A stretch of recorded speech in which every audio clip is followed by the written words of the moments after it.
I'm trapped. I don't know what to do. I'm kind of having a little bit of difficulty right now. Trying to understand what my spouse's love language is. I was just sitting here having time with the Lord, and I was thinking, hey, I wonder what his love language is.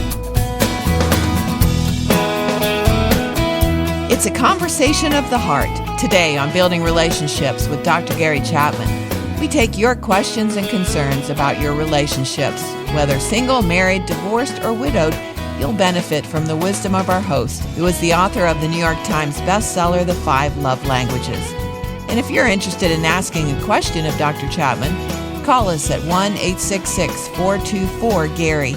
Keep your question as brief as you can. That's 1-866-424-GARY. And we have some great questions today on our March edition of Dear Gary.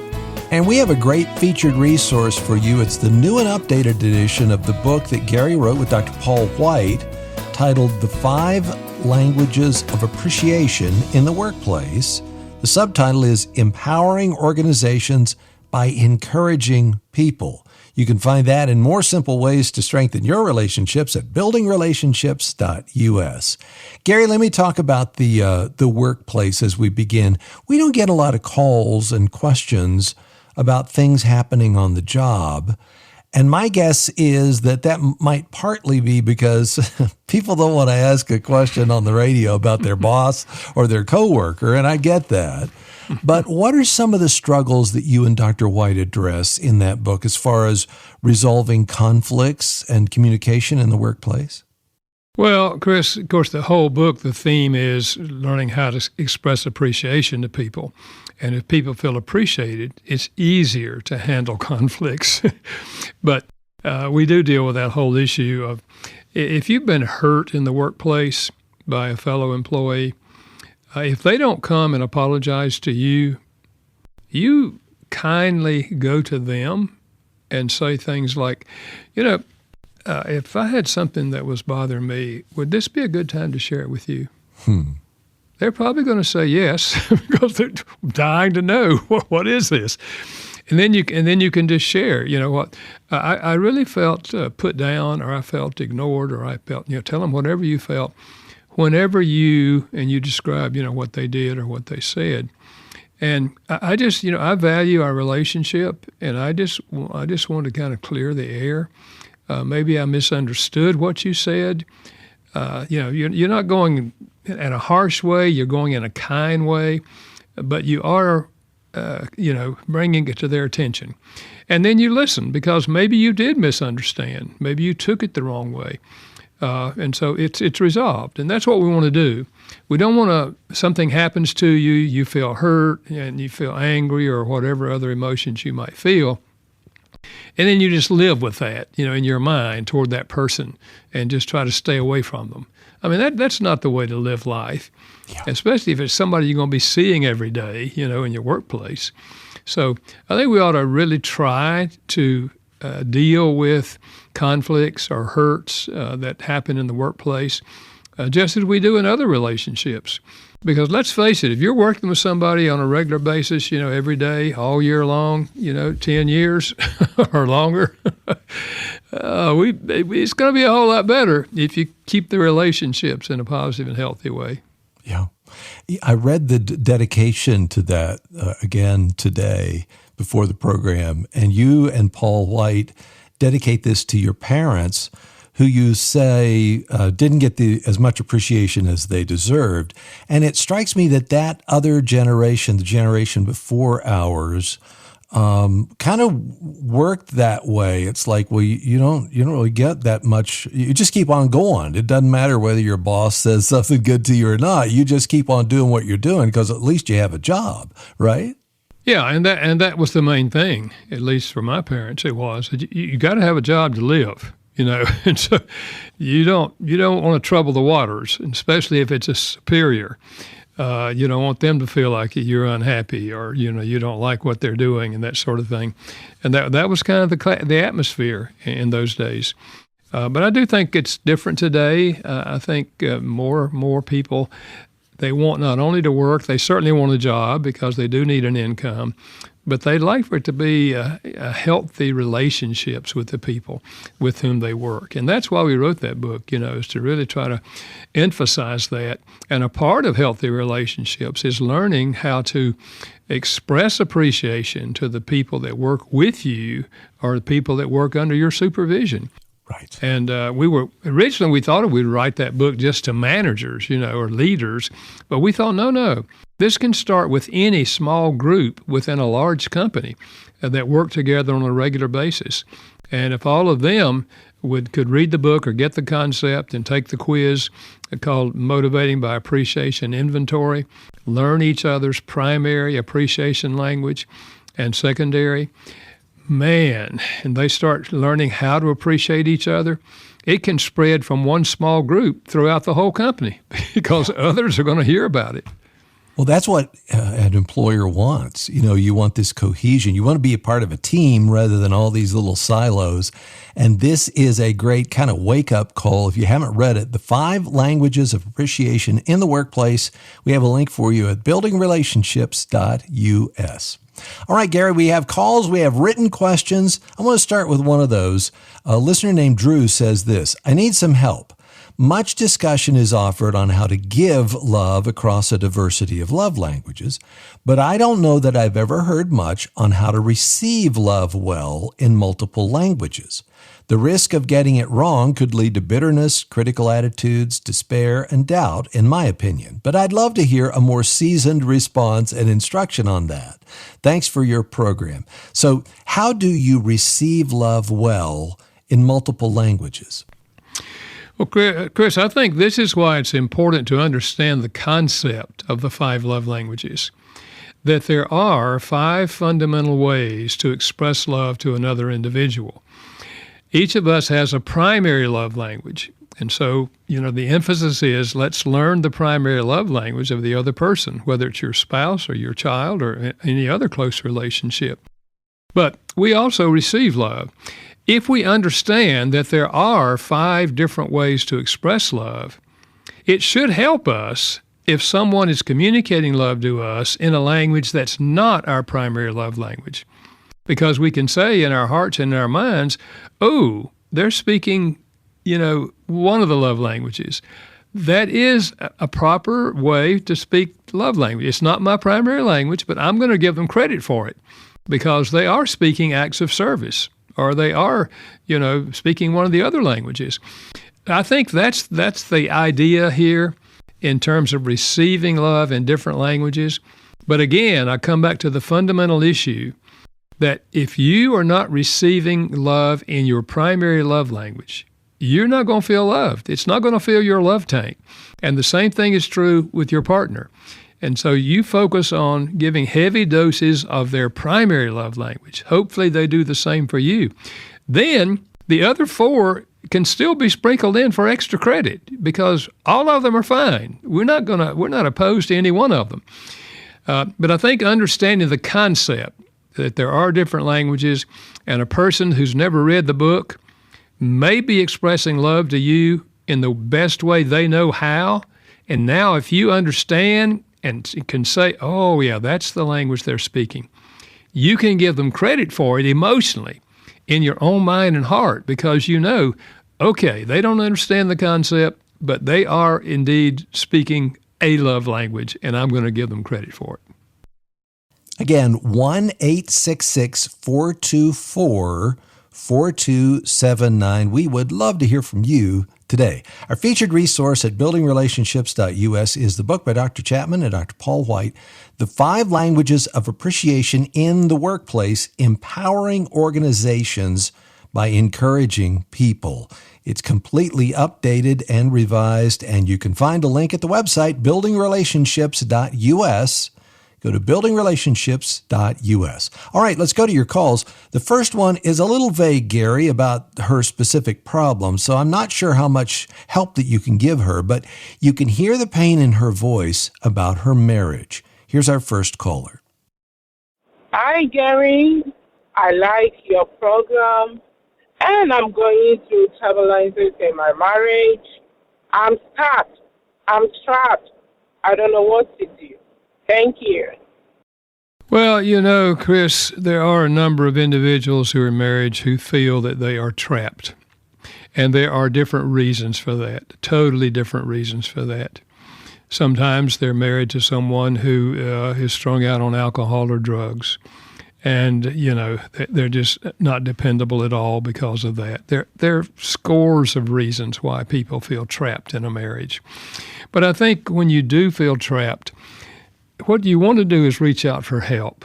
Don't just carry the burden by yourself. Whatever it is, reach out to a friend, reach out to a pastor, reach out to a counselor, and share your struggle. Share with them why you feel trapped and let them help you, because it's not new and you're not the only one who is in that situation or similar situations. So I think that would be, just based on what she said, that would be my advice, to reach out for help. There's always help. That's what counseling's all about, and that's what friendship's all about. It's listening to those who are in a situation where they just feel terrible about it. They don't know what to do with it. And that other person hears you out, is empathetic with you, and if they don't have any suggestions, they probably know someone who would be able to help you. So I think that's the advice. Don't just sit there and live under the burden. Reach out and try to find help. What if trapped means there's abuse in the relationship?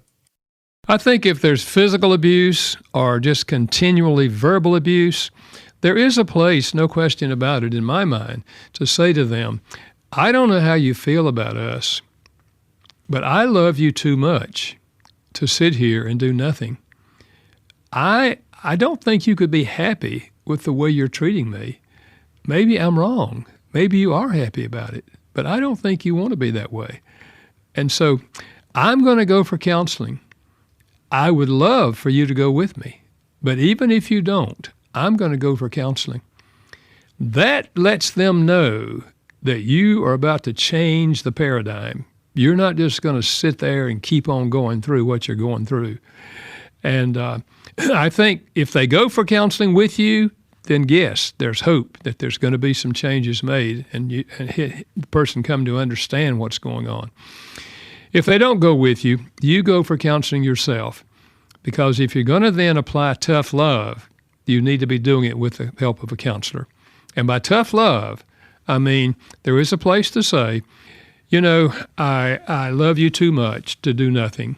So I'm going to move in with my mother or my sister or whatever your plan is. I'm not abandoning you. I am willing anytime you want to go for counseling, I will go with you.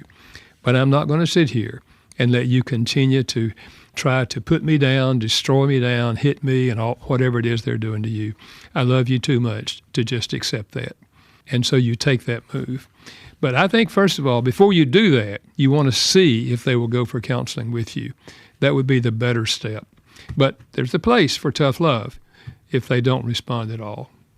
If you have a question, maybe it's a marriage struggle or you have a dating question, call and leave a message for Dr. Chapman. I would love to hear his answer to your concern or struggle, or maybe there's something that's positive going on in your relationships and you want to talk about that.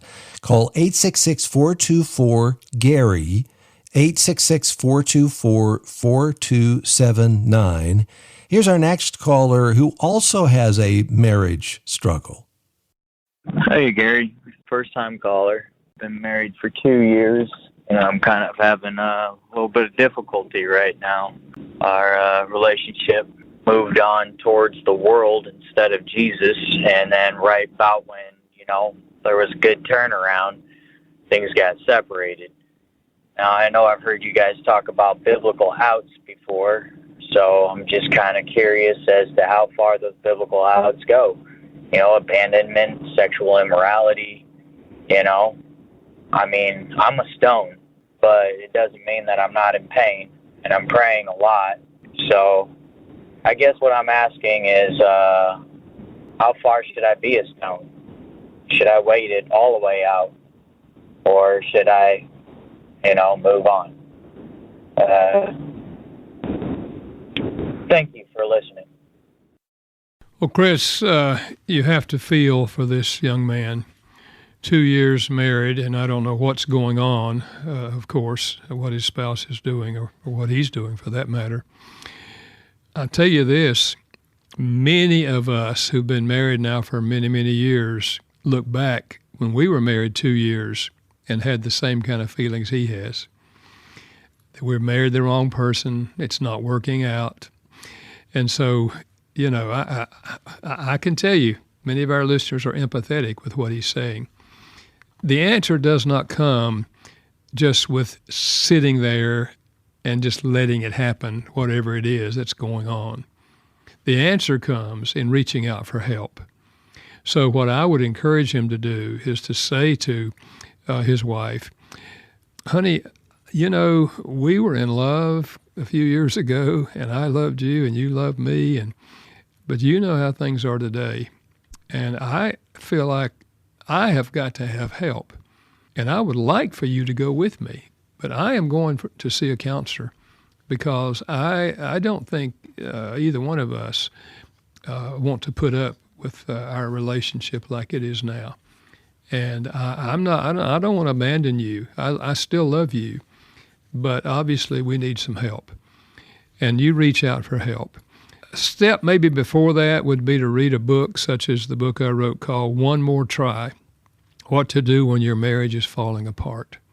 Or another book I wrote called Loving Your Spouse When You Feel Like Walking Away. Either one of those books would be a help to you.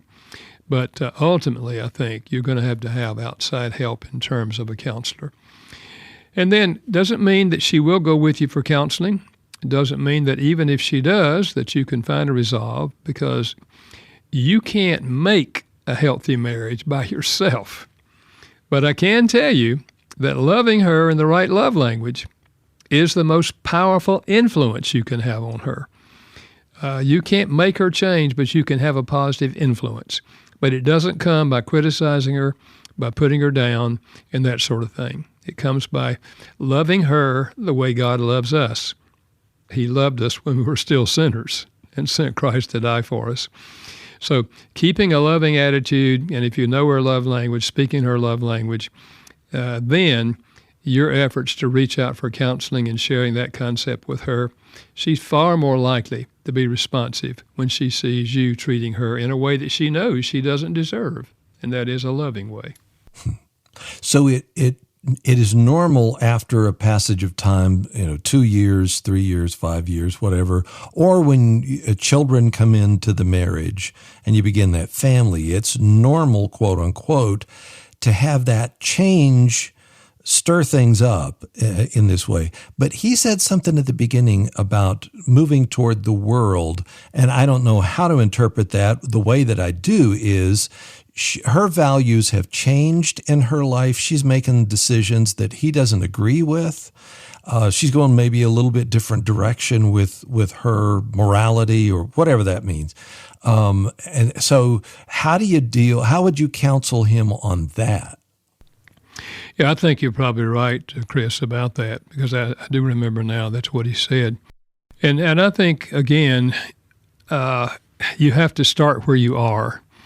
And I think a discussion with her in terms of, honey, where are you and where are you going? And whatever the issue is, because this is not the person that I married. This is not the way you were before we got married. And so if she's moving in that direction, you're just trying to have a discussion about it, letting her talk about it, And again, if a person chooses to walk away from God and to have a lifestyle that is anti-biblical and anti-God, we can't make them follow God. Yeah. And God will not make them. I mean, God gives us freedom. If we choose to walk away from God, we can. And so, but you want to do everything you can to let her know that you want her and you want to have a life with her, rather than, just negative. Because negative words and criticism and preaching to her, those kind of things, that's not going to lead in a positive direction. But if she sees that you you do want to have a relationship, and you are asking her questions about that, and to say if it's a spiritual thing to ask, would you be willing to talk with a pastor, or would you be willing to talk with a Christian counselor? And if she's unwilling, then you can't keep her from moving in that direction. But if she follows that direction and she gets involved with someone else and all that sort of thing, she will be the one that'll take the initiative to divorce. You won't have to do that. She will do that because she does not want to be in a relationship with someone that all she gets is criticism.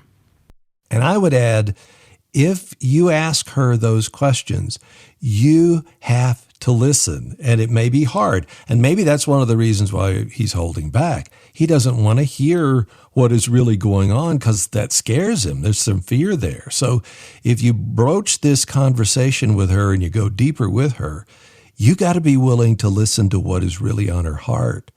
And if she shares with you, some of those tough things, that might be the log jam, that breaks the dam, that moves you closer together. Thank you for that. There's somebody else who needed to hear that question today. And if you have a question for Dr. Chapman, here's the number again, 866-424-GARY, 866-424-GARY. Okay, here's another question we received in written form. Dear Dr. Chapman, thank you for your book. I'm not married yet and not currently in a relationship, but I have a question. From what you explain, it seems that when a man and a woman learn each other's love language and intentionally fill one another's love tank, they can sustain a healthy relationship. Does this mean that when choosing a spouse, we should be drawn to people who naturally use our love language the most? For example, if I were to marry someone I don't initially love or even know well, and we learn each other's love languages and act accordingly, would we begin to love each other as our love tanks are filled? To me, this feels like it reduces relationships to a very simple mechanism. When a man's love tank is full, he approaches his wife sexually, and when a woman's love tank is full, she becomes emotionally ready for intimacy. Is that essentially the idea? I want to emphasize I'm not judging your work at all. I truly want to understand it more deeply. Thank you for your time. Kind regards, a male listener. Well, I appreciate that question, Chris. We don't often get a question like that from a single person, though I have had many people through the years say what he indicated there at the first part of his call, and that is it ideal to look for somebody that has the same love language as you have? And you would think that would be easier and better. It probably would be. But no, I don't think that's the issue. I don't think you ought to get married just because you have the same love language. I wrote a book some time ago called Things I Wish I'd Known Before We Got Married. 12 things I know now I wish I had known before I got married. And when I speak on college campuses, I say to them, listen, the time to prepare for marriage is not after you get engaged. It's now. I said, read this book now. You may not even be dating, but these are the kind of issues you need to be discussing in a dating context before you ever come to get married. And it's not that they have to have the same love language. That's not a criteria. We fall in love, and that falling in love experience begins with a feeling. You don't make it happen. And typically, people don't marry someone that they have not fallen in love with. They have all these positive feelings for each other. That's what draws us together. And the old saying, opposites attract, is often true. That we're opposite in many different ways, and that's a part of our attraction. So nothing wrong with marrying someone that you don't have the same love language, because the kind of love that's going to carry you through doesn't start with a feeling. It starts with an attitude. I'm in this relationship to enrich your life. That's the attitude of love. It's not I'm in this relationship for you to make me happy. That's selfishness. But I'm in this relationship, and I'm choosing to marry you because I want to enrich your life. Speaking their love language is just one way that you can enrich their life. There are many, many other ways, of course. We have to have an attitude of love, however, if we're going to have a good marriage. Two people who have an attitude of love We'll work through all the differences they may have in personality and everything else. And we all have to work through some things. But the reality is we choose our attitude. We don't choose our emotions, but we choose our attitude. So when he says the love language concept reduces relationships to mechanism, when a man's love tank is full, and he puts it in the sexual context here, that's where it almost sounds like this feels like manipulation to me. Talk about that. Yeah, I don't think speaking a person's love language is trying to manipulate them, unless that's your attitude. I will speak their love language, so they will speak my love language. That is natural, but we are all self-centered. You see, that is manipulation. I'll speak your love language. You're not saying it, but I'll speak your love language, so you'll speak my love language. It's selfishness. That's not love. That's not the attitude of love. The attitude of love is we are to love each other the way God loved us. We didn't start a relationship with God. He started it. He loved us, sent Christ to die for us. We just reciprocate. But if we're loving them so they can love us, it's manipulation. And that's why many people stop speaking the other person's love language after 3 weeks. They'll say, I tried this for 3 weeks, it didn't work. Which means they didn't reciprocate. But if you are committed to their well-being and you know their love language, you're speaking on a regular basis, love stimulates love. Yes, there is a good chance that they will speak your love language because love stimulates love. But I can't guarantee that, and we can't make them do that. Sometimes they don't even know what your primary love language is. But so, I just think we have to come back to the reality. If we're going to have love long term, if our emotion, let me put it this way, if our emotional need for love is going to be met in a marriage relationship, it's going to be because we chose an attitude of love. Many times after the emotions of the in-love experience have evaporated and we don't have positive feelings toward them, but we choose to enrich their lives, and one of those ways is by speaking their love language. And you just see what happens. But I'm telling you, love stimulates love.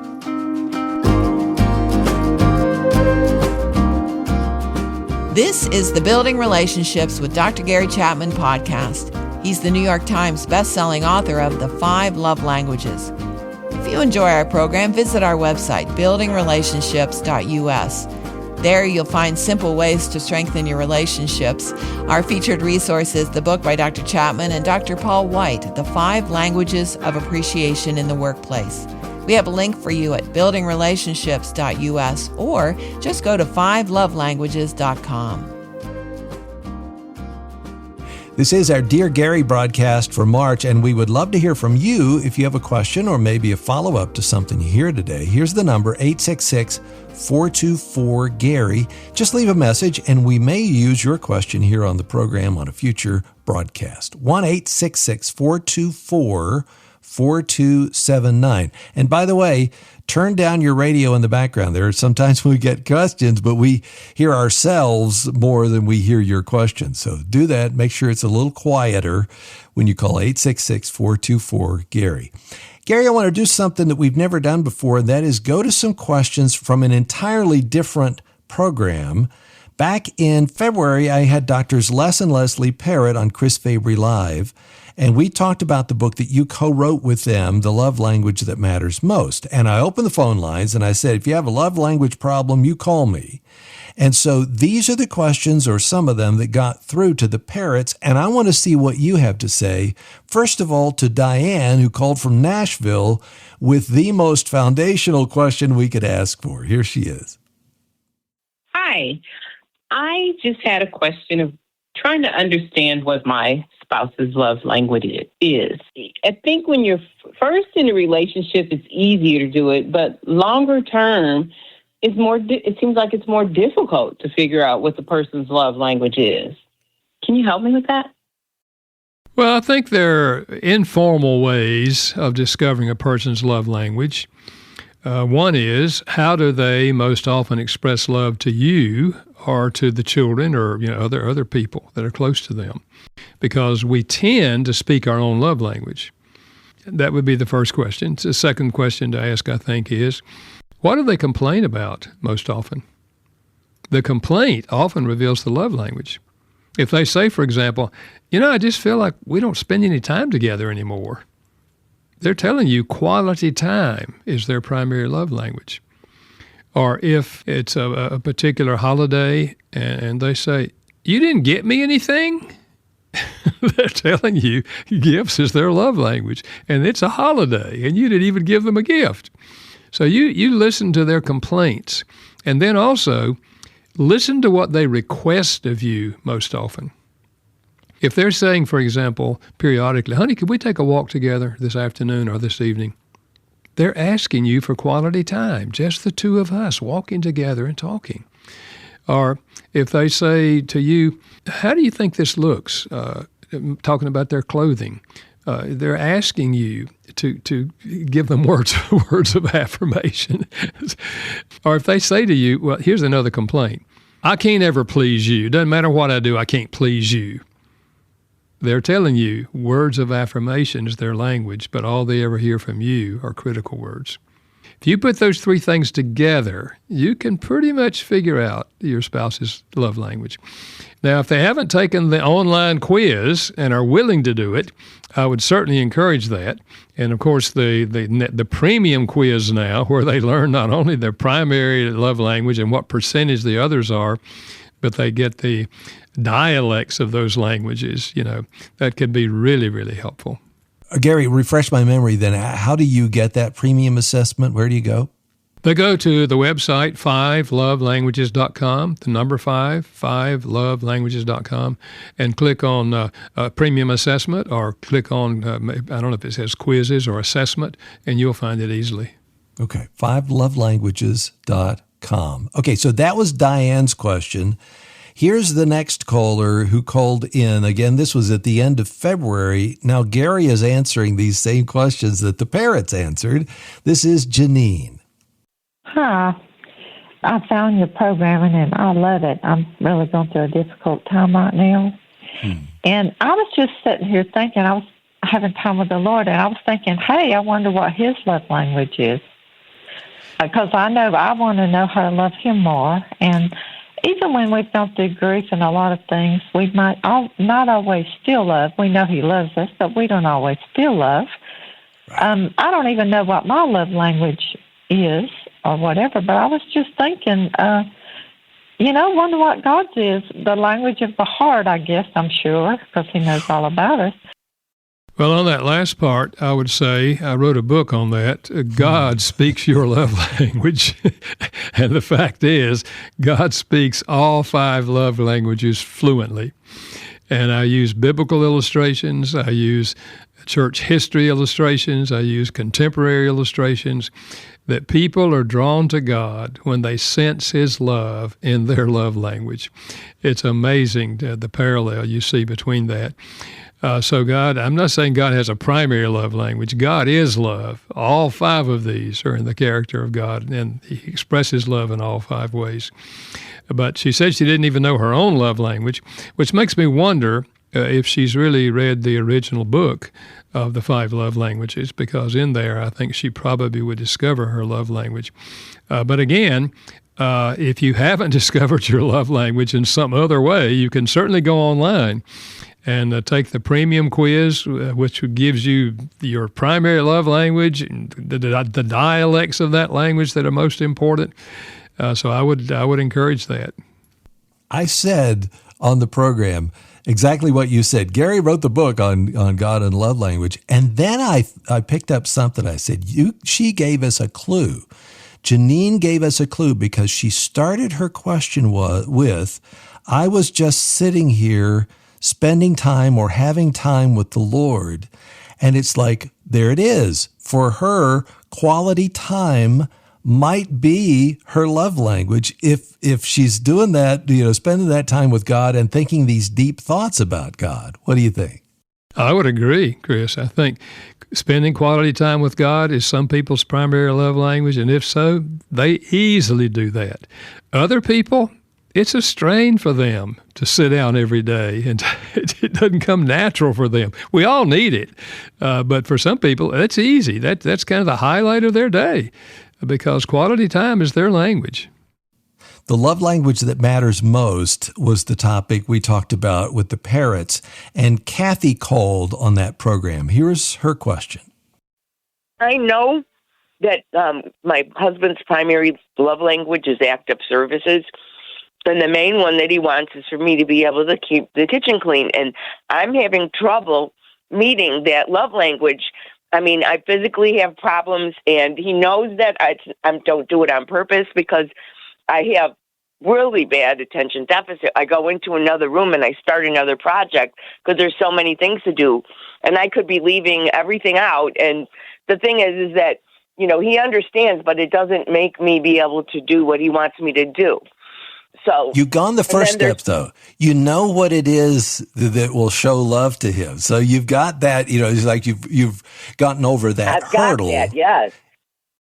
Well, Chris, I would say it's good that she has identified her husband's primary love language. That's the first step, acts of service. And the one thing that's really meaningful to him, she made that clear, is having a clean kitchen, everything in its place. She mentions her attention deficit disorder, and that consequently plays into this. Even though she wants to do that, her mind jumps to something else, and she runs to that, and then she runs to something else, and and I can understand that, and I don't have the full answer to that, but I do think if she concentrates on the fact that this is really what is going to speak love to him, and maybe make herself some notes as to what specific things need to be done, and letting that be a priority. Because, you know, something else runs through your mind, and go to the next room and do this.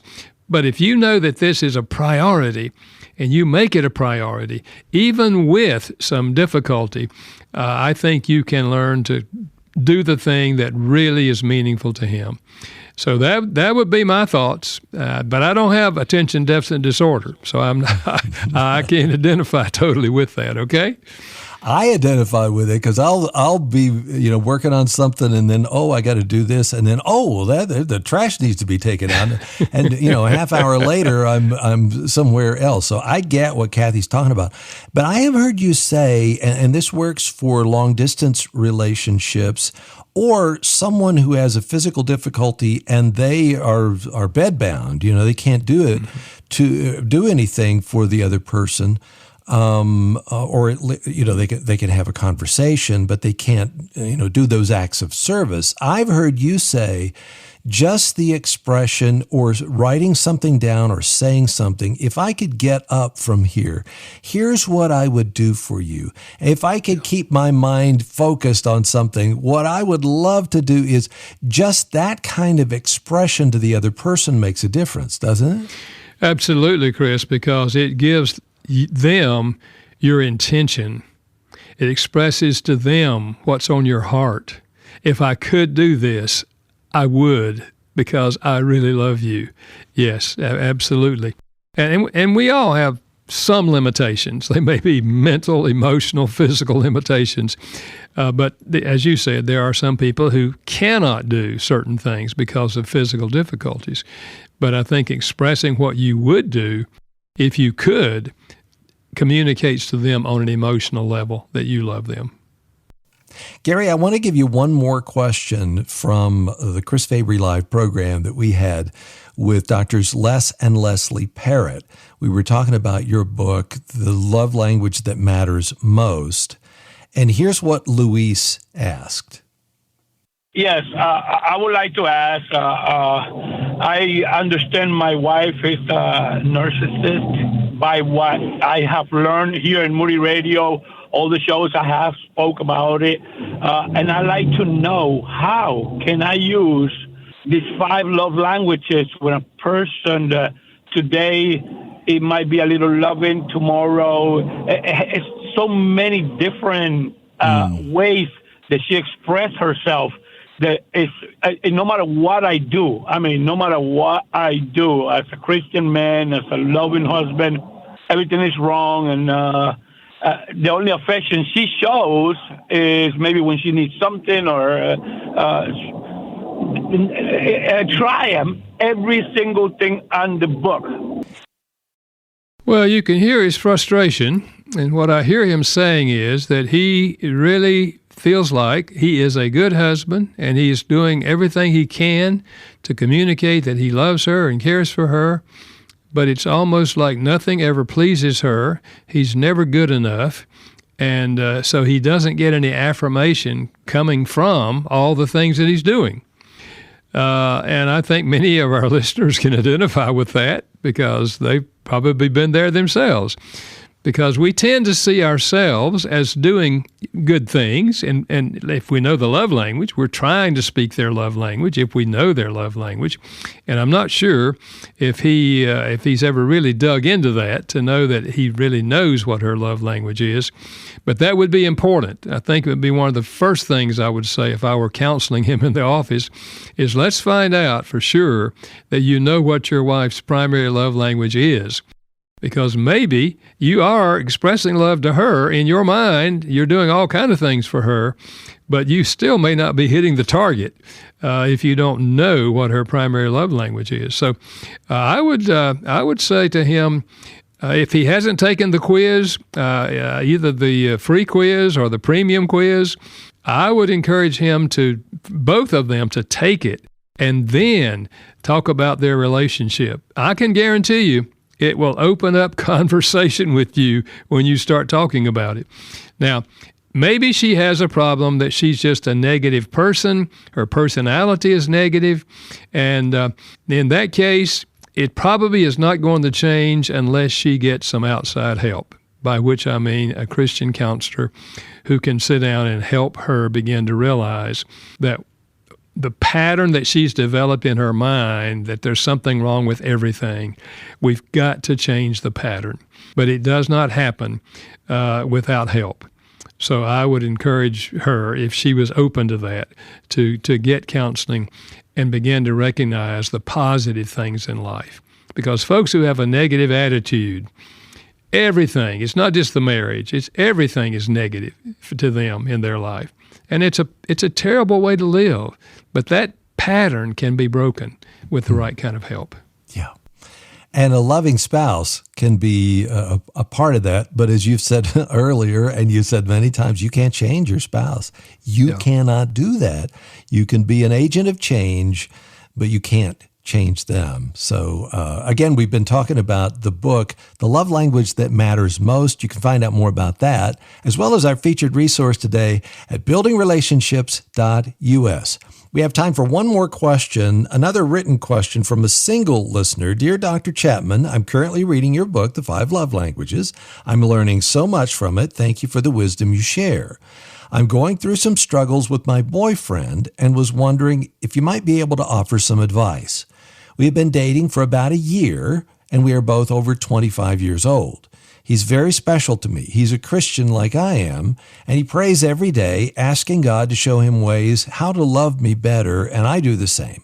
However, I sometimes feel that he is not loving me in the way that I need, and he feels that he may not be able to love me the way I deserve. Besides this, he keeps telling me to not worry, that everything will be fine, and this brings me so much comfort and relief.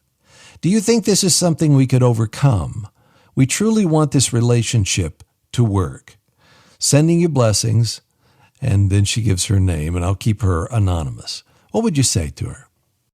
Well, Chris, first of all, I would like to know, has her boyfriend read the book with her, and are they discussing this concept together? He may or may not have. She's reading the book, she says, and she's finding it very helpful. But I would say if they have not, each of them read the book, each of them taken a quiz, learn what the primary love language is, then if he says that I can't speak that love language, it's probably because he never received it growing up. But the good news is he can learn to speak that language if he really loves you. And he will if he really loves you. Because any one of these can be learned. Maybe he got negative words growing up. He was told how awful he was and all of that sort of thing. And he has a hard time knowing how to say positive words, if words of affirmation, for example, would be your love language. But any one of these love languages can be learned, even if you didn't receive them as a child. And this is what dating is all about. It's helping us spend enough time together, discuss enough topics together that we see that we can have a great relationship together. And so just the fact that he says everything's going to be all right doesn't mean everything's going to be all right, okay? Another book I would suggest the two of you work through is the book I wrote called Things I Wish I'd Known Before We Got Married. I mentioned this earlier in the program. Because I think as a dating couple who are serious, and obviously you are, working through that book would help you not only with the love languages, but with several other topics that are important to be discussed before you get married. And I think that she said it brought her comfort when he says, everything's going to work out, everything's going to be fine. To me, that sometimes can be used to shut down the struggle, shut down the feelings that are there to just say, look, it's going to work out. Well, we'll work it out. A lot of people say that before they get married, and they never deal with their finances or who's going to cook the dinner or to take out the trash and mow the yard and all that kind of stuff. It's hard to stick with those things and to hash them out. But I think it's, saying everything's going to be fine can be a way to kind of push that other person away. Yeah, I think you're right, Chris. And often that it's saying, I don't want to talk about it. Let's don't talk about it. Let's don't talk about it. It's going to work out all right. You see, when you're in love, you think everything's going to work out all right. But that in-love experience that the two of you feel has an average lifespan of 2 years. You've been dating already 1 year. We all come down off that high, and that's why we have to look at a lot of these other things, not just those feelings of love, because they're not going to carry us through. And so you work through that book, 12 Things That I Know Now I Wish I Had Known. Chances are by the time you finish that, you're going to make some real progress, or you're going to realize, we're not meant for each other. We're not making the positive things that need to be done now, okay? As we end the program today, I want to play for you the winner for the shortest call on record and the most meaningful. Listen to this. Hi, Gary. I just want to say thank you for the work you do. Chris, I don't think we've ever had a call like that. I know. I have had people tell me, I appreciate the work you do, and then talk about a whole lot of other things. But obviously, it does seem that some of the works that I've done have influenced his life, and he's expressing it out of a heart of gratitude. Yeah. And obviously, that's very encouraging to me, and would be to any author. Well, he's made a connection with you, and I understand that. And it sounds like we have no idea what has happened in his life that you have spoken into. But we also know that there's somebody else speaking through you, Gary, that it's not just you talking here. So I echo, and a lot of listeners are echoing that same thing. Thank you for what you have done and are doing and will do by the power of God at work in you. I want to give that phone number one more time, 866-424-GARY. Do you have a question? You have a comment? Maybe a short comment. Thank you, Gary. 866-424-4279. And if you go to buildingrelationships.us, you'll see the 5 languages of appreciation in the workplace, a featured resource today. Go to buildingrelationships.us. And next week, how to find a friend and be the kind of friend you want to be. Becky Harling will encourage us to be friend-wise in 1 week. Before we go, let me thank our production team, Steve Wick and Janice Backing. Building Relationships with Dr. Gary Chapman is a production of Moody Radio in Chicago in association with Moody Publishers, a ministry of Moody Bible Institute. Thanks for listening.